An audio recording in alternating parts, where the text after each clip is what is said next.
Outside Lives. I'm Ali, a sculpture artist, and I run curiousarty.com, where you'll find creative workshops for children and adults. So please check out my website and social media. Today we're going to have a look at ways we can turn waste cardboard into creativity.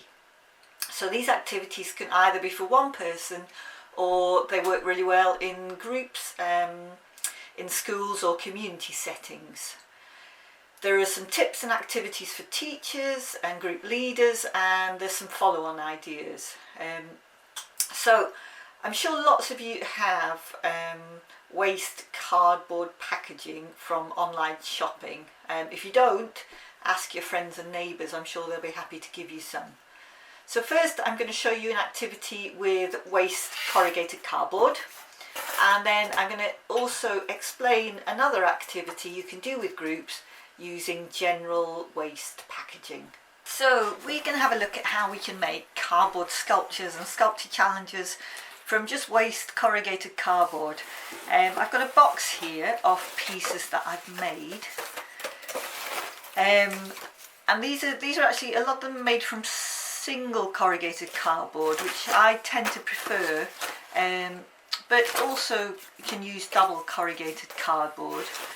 And these ones are almost all the same shape, they're squares, so we're going to have a look at that first, at just making some of those. And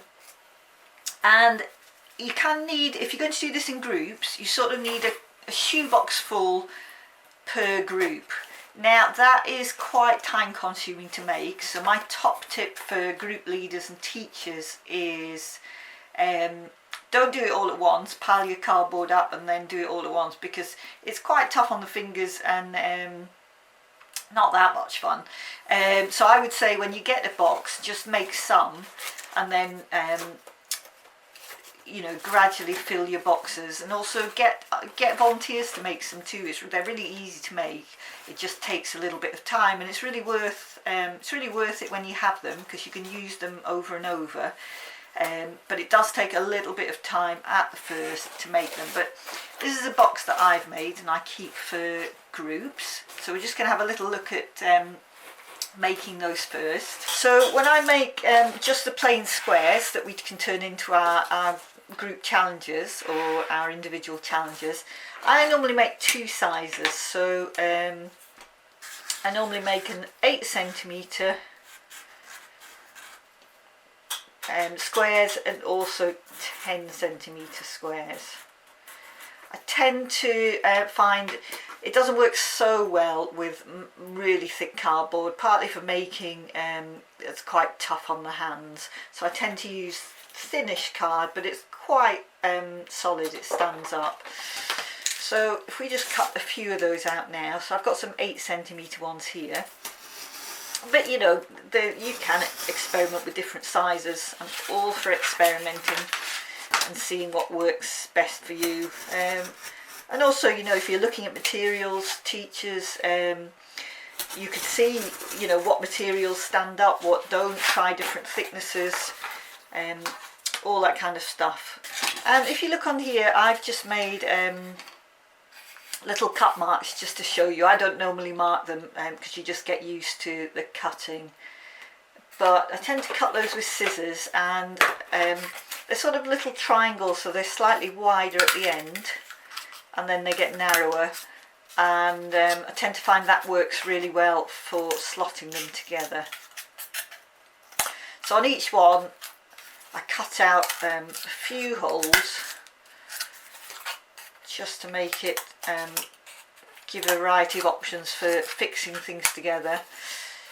Some of them also I'll put extra fixing holes, because that gives a few more options, and also sometimes you want pieces to fix to more than one side, which gives more strength.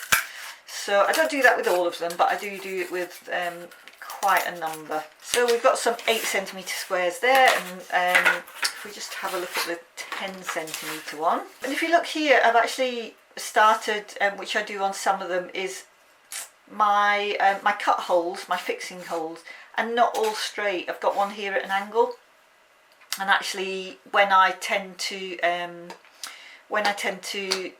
cut quite a lot at once, I actually end up cutting some at corners and different angles, which also just gives a few more options, which is handy for trying to make different sculpture shapes, because obviously cardboard's quite a rigid material. So if we can give it a little bit of flexibility for making the challenges, then that's quite handy. So I'm just going to cut a few out there, different corners. Let's cut one at a different angle.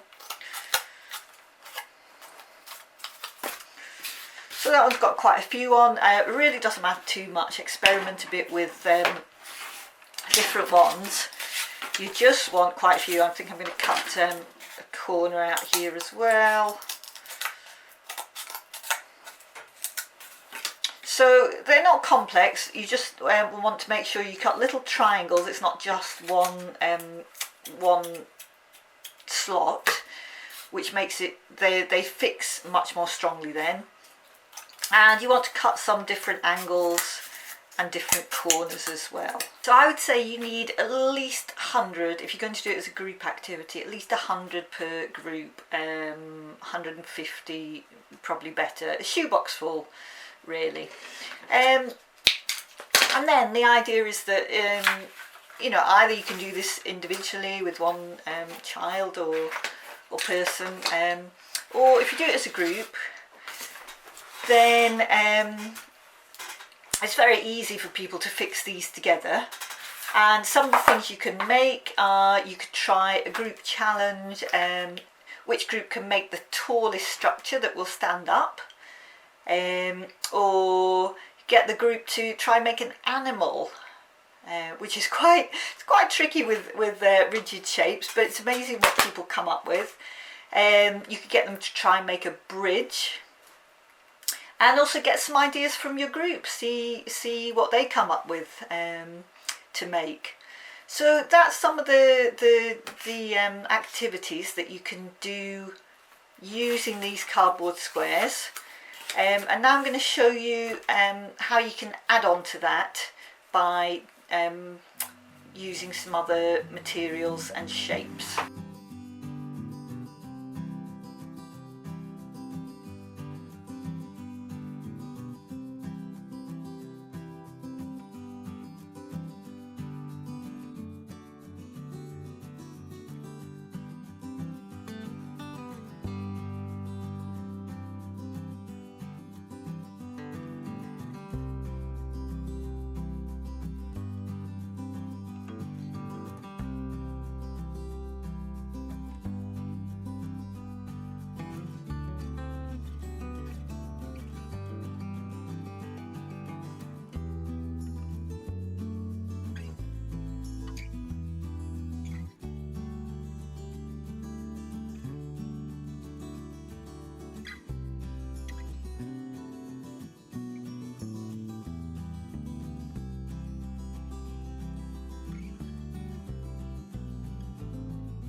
So there's something I really like about all the pieces being the same, squares, simple, no design, because you really got to use your imagination then. So I would suggest do that activity first, and once they're used to that, you could then introduce other elements if you wanted to. So other things you can do, using up all the bits of card, of course, is to introduce some different shapes. So I've just got here some triangles and rectangles. So that's one thing you can do, which helps with things like design of animals and things like that. And then you could introduce colour as well. So I had a young friend of mine helped paint some bits of card, all different colours. So you can then introduce some colour, which, you know, changes the nature of the sculpture and the challenge, but can be really interesting and creative as well. So that's another thing you can do, is introduce colour. And then you could also introduce patterns and shapes onto your basic pieces. So I'm going to stick on here an outside live sticker. I've got a little mouth stuck on here. You could stick some googly eyes. I always have lots of bits of paper cut into shapes, so you could add some circles on things. You know, you could paint really intricate designs, but there's something I quite like about actually not doing too much, because it means you've got to concentrate on the form and the shape. I've made some little fringes here, so I'll put that on the edge of things. So there's all sorts of things you can do with that. You could also try using up your old Christmas cards. Now obviously this card is an awful lot thinner, so it wouldn't generally work as a base for your structure, but you could cut out shapes and images, and it might be useful for creating different shapes higher up the design maybe, or have an experiment. So that's another thing you can use different kinds of card. I also sometimes introduce pipe cleaners. They're really easy to stick into the edges of the card, so that can create some interest as well, some different sort of design elements. So some other things you can do, this is when you sort of look around the house or school or whatever, and see what else you can use to sort of enhance, make quirky, decorate your cardboard squares for the sculptures. So one thing we can do is use the pipe cleaners, and then I also collect a lot of bottle caps. So what I can do with those is I'm using a little brad, but you can use a little screw, and I'm just going to make a hole in the centre, and I collect bits of old wire, which are really handy. A lot of this is sort of garden wire, there's different flexibilities, florist's wire, and they're really handy for adding bits onto our sculpture squares. So here I've got some of my bottle caps, I've just threaded them onto some wire, and I can use that within the sculpture pieces to sort of add some interest and shape and colour and dimension to enhance the sculptures. Also got things like old corks, things like that. This is an old brush head with a really good colour of bristles. So what I'm doing there is I've just cut off some of the bristles, used some of the bits of wire, wound it round the end, and I end up with a piece that I can stick coming out of one of my squares, just again to add some different interest and contrast. So another activity that you can use alongside this, if you're in a classroom or group setting, or individually at home, is to look at shapes and get your group or the children to find different shapes around the room. So get them to look sort of not just on their eye line, get them to look down, on the floor, up at the ceiling, and give them a challenge to find as many triangles as they can. They could maybe log them in groups, and then get the children to choose another shape, and it really gets them looking at their space, and sometimes how they use it, and finding shapes within shapes in the classroom. So that's quite a good little activity to follow on. And then another activity that you can use with groups as well is collecting different kind of waste packaging. So this involves quite a lot of people. You need to get them to collect cereal boxes, egg boxes, Christmas cards, all sorts of packaging from home. Make sure it's washed. That's my absolute top tip. Make sure it's clean, or if it comes into school or anything, get people to clean it then, because you're going to need to store it for a while till you've got enough. And you need quite a lot of this, and I would say either do this in a classroom where the tables have been pushed back, or you're doing it in a hall where there isn't much furniture. And so the basic challenge is in groups of 4. They get a whole pile of packaging each, and they have to create the tallest freestanding tower that they can. I've done this in projects to do with pollution and the ocean and things like that. So I've got a little design challenge or building challenge that I've done with that, which I'll tell you now, and you can adapt it for a setting or a theme that could work for you. If you do this building challenge to do with the ocean, okay, the first thing I do is get your groups to 5 or 10 minute challenge. They have to look up, find out how deep the ocean is, and come up with 5 facts about the deepest part of the ocean. All right, and try and get each group to come up with unusual or original facts. So that's the first part. They have to come up with 5 facts about the deepest part of the ocean. So that gets them thinking about that. And then this, I wouldn't use it as the first lesson, but it's when you've been talking about plastic and rubbish in the ocean and pollution, and that some of that rubbish ends up at the bottom of the ocean. So we're going to imagine as children that you're sea creatures, very strange sea creatures, living right at the bottom of the deepest ocean, and the rubbish has landed where you live. So you're going to try and build, as sea creatures, you're going to build the tallest structure that you can using this rubbish. So as design challenge, they get 10 minutes in groups of 4 to build the tallest freestanding tower that they can, using only the packaging materials, okay, nothing else. So once they've done that, make sure there's plenty of space for them to do that. You can then measure the tower, so it's bring in some maths, measure the tower, ask them some questions. What was the hardest part of the challenge? What was the easiest part? What had they learnt? And then, ask them what would they do it different, how would they do it differently if they had a chance to rebuild the tower.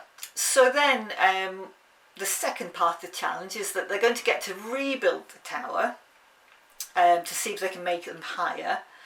And they're going to get a choice, they're going to get a design choice as a group. So they have 2 minutes as a group to decide which one of the following options they would like. So have these things ready for them, but they can only choose one option as a group. So one of the options is that they can have 5 more cereal boxes or other materials depending on what you have. Make sure you've got those ready. Or they could have 20 sheets of newspaper and some tape. So I have tape cut and measured onto a piece of board. So they have sort of recognised number of bits of tape, and that's ready cut for them. Or they could have some scissors and 10 paper clips. So that's their choices, and they have to decide as groups which would be most effective for them. And then they get to rebuild their towers with the extra add-ons. And then again afterwards, you can ask them what worked and what didn't work. Was their choice a good choice? What would have been a better choice and why? So it's quite good for group discussions and thinking about why things work and don't. And then afterwards you can also do sorting, weighing, measuring with the different types of packaging around the topic of recycling and pollution. So there's quite a lot of sort of add-ons or follow-ons that you can do with that. So I hope those are useful challenges and games that you can do with waste packaging. So I'm just going to talk about another creative game that's really good for the imagination and improving divergent thinking. And all you need for this is some paper and some paper clips. So this is the Unusual Uses Challenge, otherwise known as the Paperclip Challenge. It was designed by J.P. Guilford in 1967. So I'm going to explain, for those who don't know about it, I'm going to explain how the unusual uses challenge works, and then I'm going to add an add-on activity that you can use in groups or the classroom to further use creativity. The idea is that we're so used to everyday objects and they do their job and they do them very well and we don't think about it. And the idea is to get us to rethink, to open our minds up, to get creative and to think of alternative uses for everyday objects. Now, some children in groups find this really difficult to start with because, you know, the object just does what it does and that's it. And so it's good to, I tend to do this in groups, so groups of 4, and have a piece of paper and pen for each group. And each group has to spend, you can either do it with 2 minutes or 5 minutes. I'd maybe start with 2 minutes. And they have to come up with a list of as many uses, alternative uses for the object as possible, ones that work but that are unusual or unique. As I said, some groups find this quite difficult the first time they've done it, so it's maybe good to have a brainstorm for the first one, just for a few uses, and have a list of things already that you can think of. There's lots of lists on the internet, so you could have things like you could use it to fix a zip, to hang up an ornament that's lost its clip, and also really useful as a glue bottle declogger. It's a very good alternative use. So I have a few uses to start people off.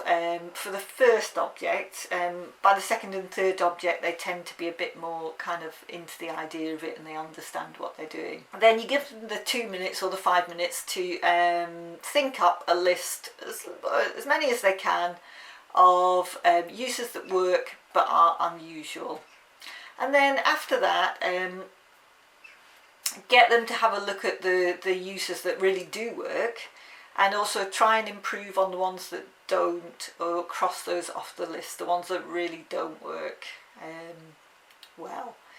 And then if you're doing this in groups, it's really useful. You can share the ideas between the groups. I'd maybe have a large piece of paper or the whiteboard that you can list the uses on and see how many ideas were similar. And then you can count the total number of ideas and see which ideas were different to each group and which group came up with the most unusual ideas that worked but nobody else had thought of. And so once you've done that and you've got used to that with a paper clip, you can then I maybe give them one more object. So if you're in a classroom, you could look around, it could be a ruler, it could be a shoe.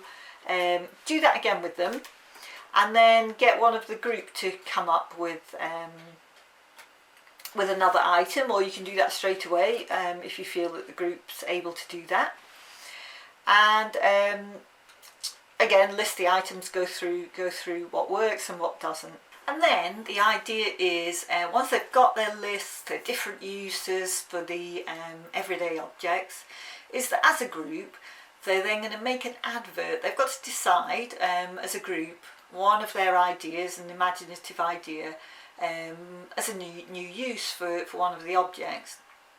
And they then have to make an advert up. You can maybe give them half an hour to start off with. Give them a large piece of paper, give them something to write on. They have to decide as a group how they're going to present their new use, and the best way that they're going to get their idea across to persuade other people that this is a great use for this everyday object. So maybe they do a big poster, maybe they do a little bit of drama, they do a presentation, write an advert. Everybody gets up and presents and takes a turn, if that's appropriate for your group.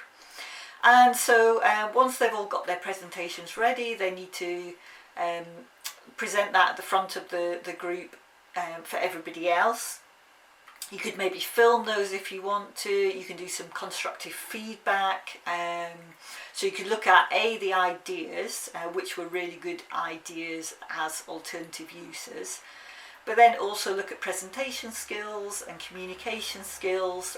Maybe one group didn't have the best idea for use, but they got across their idea really well. They were really good at communicating it. So, you know, you can look at feedback with the groups as to why that worked, how did they present really well, why was it so clear. I hope that you've enjoyed creative thinking in your groups with this challenge. So I really enjoy looking at the world from different angles, and activities like these are really good for getting into habits of divergent thinking and problem solving skills. Artists are great problem solvers, but these skills also cross over into so many different areas of life and careers.